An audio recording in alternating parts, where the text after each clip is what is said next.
One of these scientists was an Austrian inventor named Victor Schauberger. He was very instrumental in talking about creative ways of using fluid motion to generate propulsions. And a lot of it has to do with studying the way animals actually move through water or air. He looked especially on the trout standing still in a raging torrent, and he thought of how can this fish stand still in this river.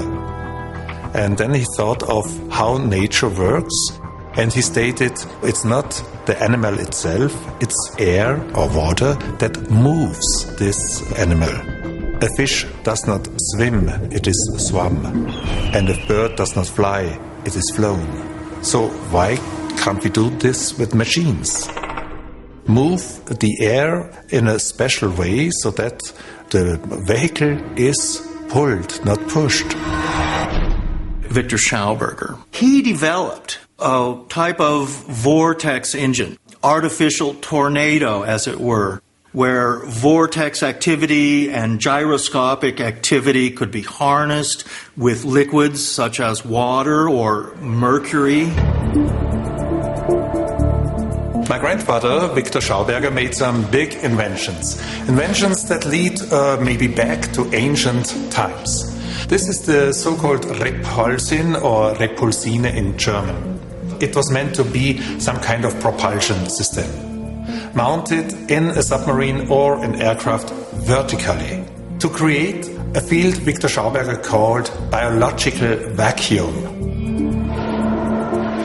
And the aircraft or the submarine should be sucked into this field. The special shape of this device led to the story that Victor Schauberger is the inventor of flying saucers. At the time of its development, the Repulsion's inverse propulsion system seemed revolutionary. But Victor Schauberger believed he had rediscovered an ancient technology. Victor also refers to old Indian texts where he reads out of these texts that these old peoples, they used some kind of flowing magnetism that allowed them to overcome gravity. According to early Sanskrit texts discovered in India, aircraft called Vimanas used a similar propulsion system thousands of years ago. Is it possible that German scientists viewed ancient texts like the Bhagavad Gita not as legendary myth, but as a source of historical and scientific fact? The Germans were the best Oriental scholars in the world, so they translated the ancient text, Sanskrit and later, into German. And the Germans studied these ancient Indian epics and were familiar with the ideas of Vimanas.